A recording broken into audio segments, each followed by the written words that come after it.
মুসলমানদের টাইট করার জন্য সব থেকে ইজি, কোনো বম বারুদ চালাতে হবে না, কোনো অস্ত্র দরকার পড়বে না। খাবেন হাজি বিরিয়ানি।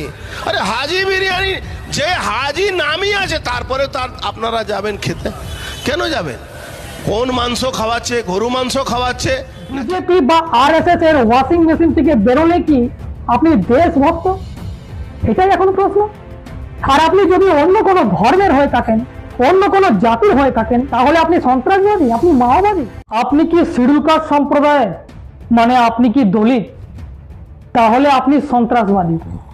আপনি বাংলাদেশি, আপনাদেরকে দেশ থেকে তাড়িয়ে দেওয়া দরকার। আপনি মুসলমান, আপনারাও তো সন্ত্রাসবাদী। আর এই মুসলমানদেরকে টাইট দেওয়া দরকার রয়েছে।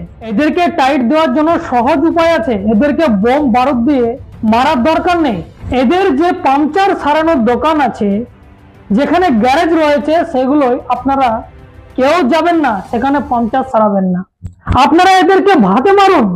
এদের মাছ মাংসের দোকানে কেউ যাবেন না, এদের থেকে মুরগি কিনবেন না, এদের টোটো অটোতে কেউ চড়ে যাবেন না, কোথাও যাবেন না।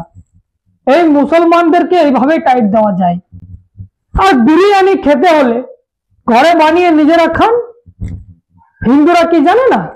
হিন্দুদের মা বোনেরা কি জানে না? বিরিয়ানি বানাতে অবশ্যই জানে। তাহলে হাজি বিরিয়ানি খেতে হবে সেই মুসলমানদের বানানো।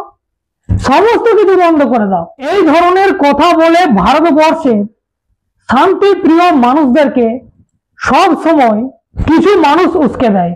আর এরা আর কেউ নয়, এরা হচ্ছে তারাই যারা আমাদের জনপ্রতিনিধি, যারা সাহিত্যিক, যারা এই দেশকে সমাজকে নিজের কলমে লেখে, তারা নিজের বিধানসভাকে উন্নয়নের শিয়রে নিয়ে যাওয়ার বাধা করে। তারা যদি এই ধরনের কথা বলে, তাহলে একবার ভেবে দেখুন তো যে এরা জাতির নামে, ধর্মের নামে কিভাবে নোংরা নফরত ছড়াচ্ছে ভারতবর্ষের বুকে। কয়েকদিন ধরে একটা পেপার কাটিং ভাইরাল হচ্ছে, যেখানে উত্তর প্রদেশের বিজেপি সাংসদ ব্রিজলাল বলছেন দলিতরা সন্ত্রাসবাদী, এরা বাংলাদেশি, এদেরকে তাড়ানো উচিত। এবার আপনারা বলুন, এরা হচ্ছে দেশের জনপ্রতিনিধি। অন্যদিকে অর্জুন সিং বিজেপি বিধায়ক, তিনি বলছেন যে মুসলমানদেরকে টাইট দিতে হবে, এদের দোকানদানি থেকে কেনাকাটা বন্ধ করে দিন, মাছ মাংস কেনাকাটা বন্ধ করে দিন, বিরিয়ানি বানাতে হলে নিজেরা বানিয়ে খান, হাজি বিরিয়ানি খাওয়ার দরকার। আপনারা শুনুন, মুসলমানদের টাইট করার জন্য সব থেকে ইজি, কোনো বম বারুদ চালাতে হবে না, কোনো অস্ত্র দরকার পড়বে না। এদেরকে পাঞ্চার বারাবার এদের দোকান থেকে না, এদের দোকান থেকে মাংস কিনবেন না, এদের দোকান থেকে মুরগি কিনবেন না, এদের দোকান থেকে মাছ কিনবেন না, এদের কোনো দোকানদারি, এদের অটো রিক্সা টোটো রিক্সা বসবেন না, এদের ভাতে মারুন আপনারা। এদের যেদিন ভাতে মারতে শুরু করবেন, এই 67% 70% লোকেরা আচ্ছা বিরিয়ানি খান না, কে আপনাকে বাড়ি করছে? বাড়িতে রান্না করে খান বিরিয়ানি, অসুবিধা কি আছে? আমার মায়েরা কি বিরিয়ানি রান্না করতে পারবে না? সবাই পারবে, করুন না বিরিয়ানি বাড়িতে রান্না। এদের দোকান থেকে খাবেন হাজি বিরিয়ানি। আরে হাজি বিরিয়ানি, যে হাজি নামই আছে তারপরে তার আপনারা যাবেন খেতে? কেন যাবেন? কোন মাংস খাওয়াচ্ছে? গরু মাংস খাওয়াচ্ছে নাকি? তো এই হচ্ছে বিজেপির যারা সাংসদ, তাদের এইরকম বয়ানবাজির যারা প্রতিনিধি, যারা জনপ্রতিনিধি। তাহলে বিজেপি কি হিংসা ছাড়ার কিছু বোঝে না? নাকি কিছু মুসলমানদের জন্য, কিছু এই দেশের এসসি এসটিদের জন্য প্রত্যেকটা সমাজের মানুষ দায়ী?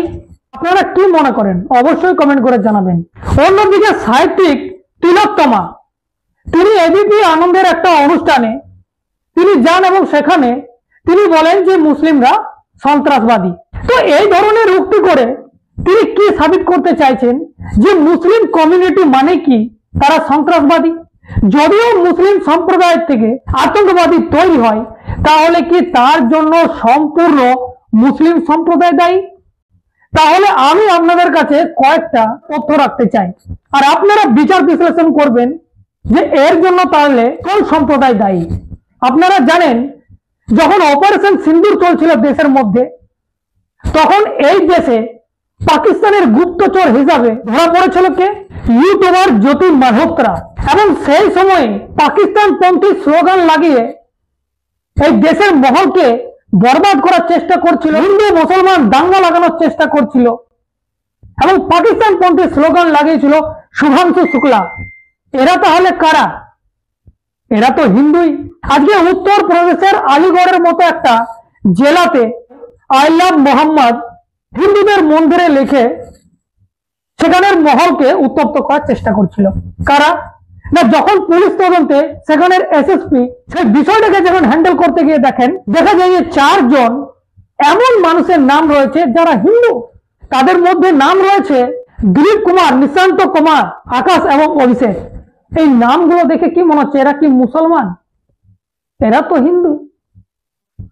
তাহলে একজন হিন্দু তাহলে হিন্দু মন্দিরে আই লাভ মোহাম্মদ লিখলো কেন?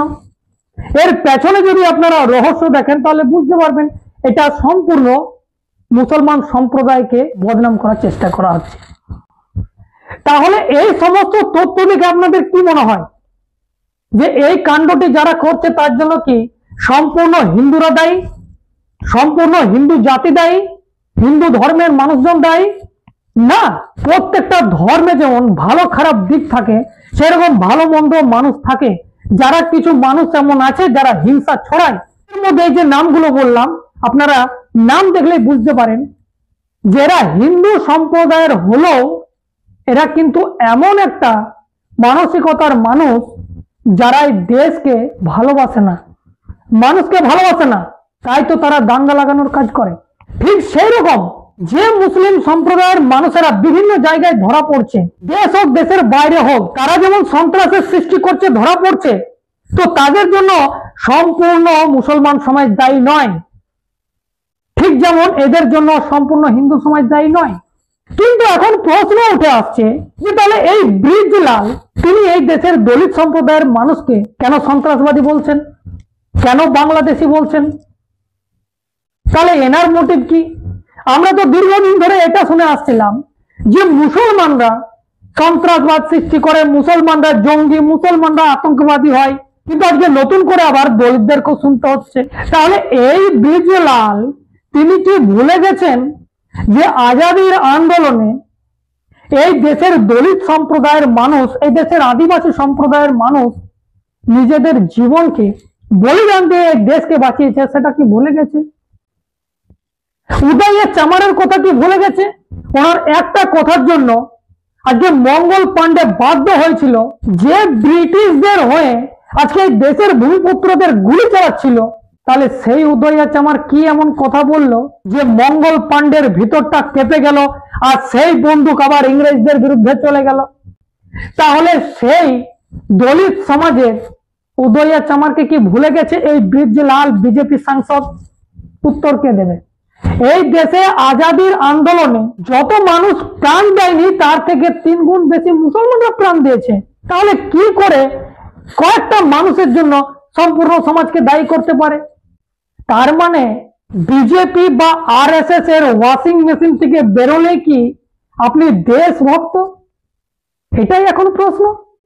আর আপনি যদি অন্য কোনো ধর্মের হয়ে থাকেন, অন্য কোনো জাতির হয়ে থাকেন, তাহলে আপনি সন্ত্রাসবাদী, আপনি মাওবাদী? তাহলে বলুন এই জনপ্রতিনিধি, এই সাহিত্যিক তিলোত্তমা এরা সত্যি কি দেশকে বাঁচাতে চায়, নাকি দেশের মধ্যে হিন্দু মুসলমান করে দেশকে টুকরো করতে চায়, বিভাজন করতে চায়?